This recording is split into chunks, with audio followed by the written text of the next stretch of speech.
and welcome back to AGT STEM. Today we're going to be watching a video about indium. So, without further ado, let's hop to it. Indium is a really fascinating material, and we're going to show you why it was called indium, how you can mold things out of it, and how you can do some reactions. And Neil's going to have some real fun.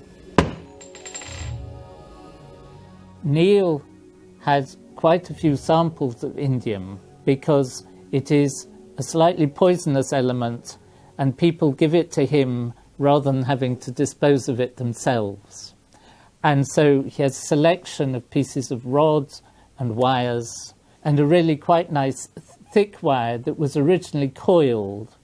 And he showed how you can just pull the coil apart.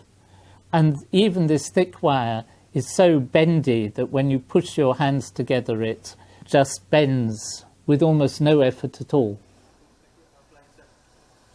Look, oh my God, who's that? He lives. Indium wire. It's very, very malleable, very, very soft and very easy to form into shapes. But what was really nice was that he made a ball of this wire and then thumped it with a hammer. You know, Neil has a big selection of hammers and produced quite a nice flat sheet. These pieces of wire essentially cold moulded together, and as soon as I saw the sheet, I thought we should try and make an impression of a coin. So I produced a British 20p piece, which has a nice picture of Her Majesty the Queen, and put it on the indium.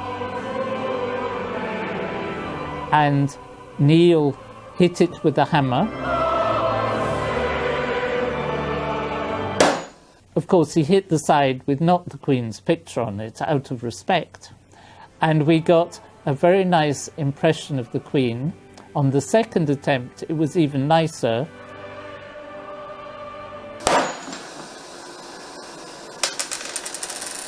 Though he did bend my coin.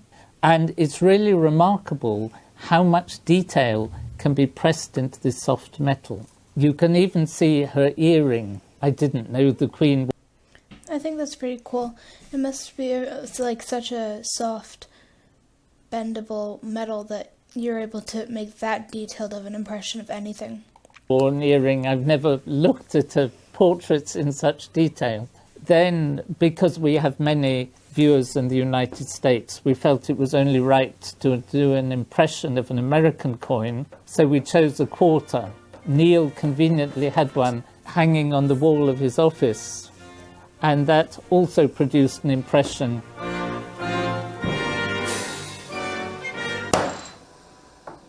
But not quite as beautiful as the impression of Her Majesty. But then it was time to do slightly more serious experiments. And one of the things about indium, and the reason why I've used it in my career, is that it has really quite a low melting point, just above 150 degrees centigrade, and it can be used for soldering things. We therefore wanted to demonstrate how easily you can melt it. So Neil put quite a large amount of indium into a boiling tube, heated it up, and you can watch it melting. And then when it melted, he thought it was a pity to waste the liquid metal. He poured it into a little mould and made a sort of hemisphere of indium. And once he got it out, being Neil, he couldn't resist the hammer again, and so he hammered it again almost flat. Again. When I was using indium as solder for my research, I was soldering gold thermocouples for measuring very low temperature. And I remembered that when I was doing this, sometimes the gold would melt because the indium alloyed with the gold and caused it to melt, which of course ruined the thermocouple. So I had a small piece of gold thermocouple wire left, I found in my cupboard in here, and I wanted Neil to dissolve it in his liquid indium First of all, we made a mistake because we forgot that there was varnish on the wire, but he burnt that off. And even so, we never got it to work. I don't know whether I was particularly clumsy when I was a student using indium solder, or we were doing something else wrong. But it was a bit of disappointment. However, the next experiment was really good. Many of you may think that the element indium was named after the country India. I'm here in India, in Mumbai, what used to be called Bombay.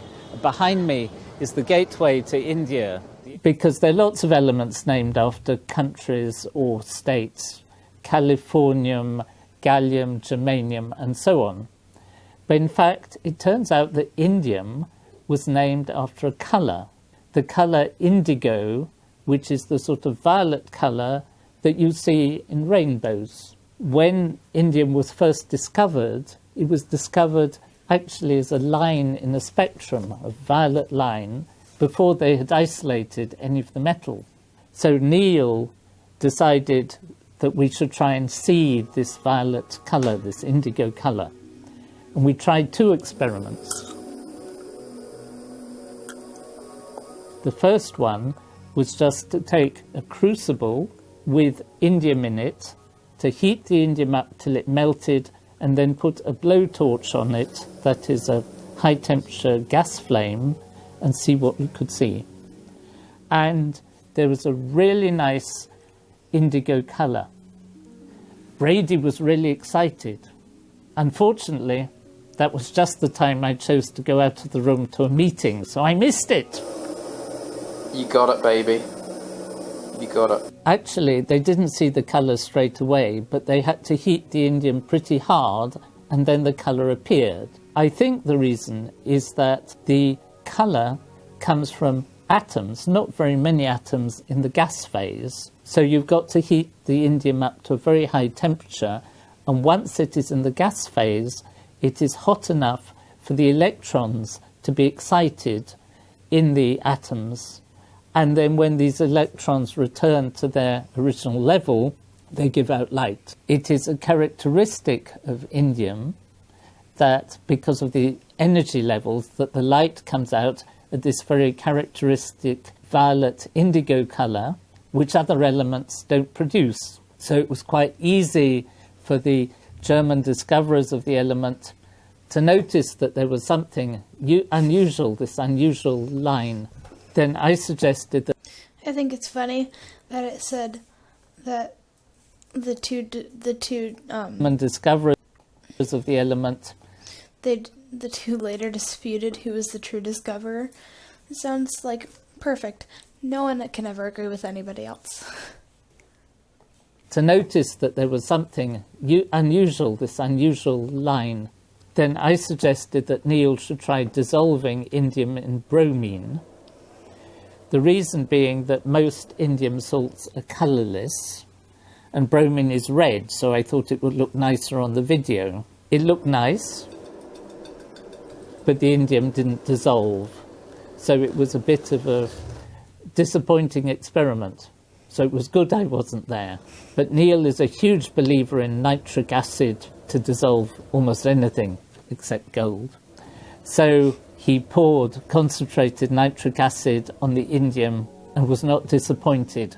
Great bubblings, bubbles of NO2, the brown gas, and the indium at least partly dissolved. The indium is dissolving and making indium nitrate. That's indium 3 plus ions and NO3 minus ions. We never isolated the indium nitrate, but because I hadn't been there, Neil thought he would try and show me the colour again. This time he took some wooden splints, these are just very thin bits of wood, and dipped it into the nitric acid solution, which now contained indium ions, and put that in the flame, and you could see the nice indigo colour. I'd never seen that before, and so it was really quite an exciting first. I still think the purple colour of plutonium's 3 salts are nicer, but we can't do plutonium in Neil's lab yet. So indium is a good substitute. Professor, are many other elements named after colours? Well, iridium is named after its many-coloured salts, rather like the English word iridescence. And I believe that rhodium is also named after the red colour of one of its salts. And I'm sure our viewers will remind me of lots of other elements that are named after colours, but I can't think of any immediately. There's a really important use for indium, which is in almost any sort of computer display screen, which consists of liquid crystals or some similar material sandwiched between two pieces of glass. Obviously, you have to be able to see through the glass or you won't see the display, but the glass, the inside surface of the glass has to conduct electricity, otherwise you cannot activate the pixels. So what happens is that the glass is coated with a material called indium tin oxide.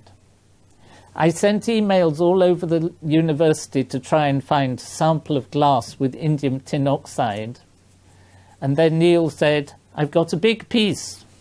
So I needn't have bothered, I could have just asked Neil. What you see is there's a sheet of glass which has a thin coating of indium tin oxide on one side and not on the other. If you take a meter that measures electrical resistance, you can see that on the glass side it doesn't conduct electricity at all, but on the other side where there's the indium tin oxide, as you move the probes of the meter apart, you can see the resistance goes up and down, and it does conduct electricity.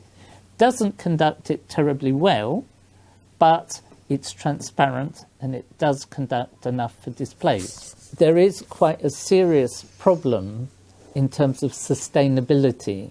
Where are the computer screens going to come for your children, your grandchildren, because the supplies of indium are beginning to run out. So it's really very important that when you finish with your LCD screen, when you finish with your computer, your smartphone, you should get it recycled so people can begin to reclaim these elements. Or you may find that when you get to your iPhone 20 or iPhone 30, there won't be enough indium to be put on the screens. Thank you so much for watching, and we'll see you next time. Stay smart. Bye.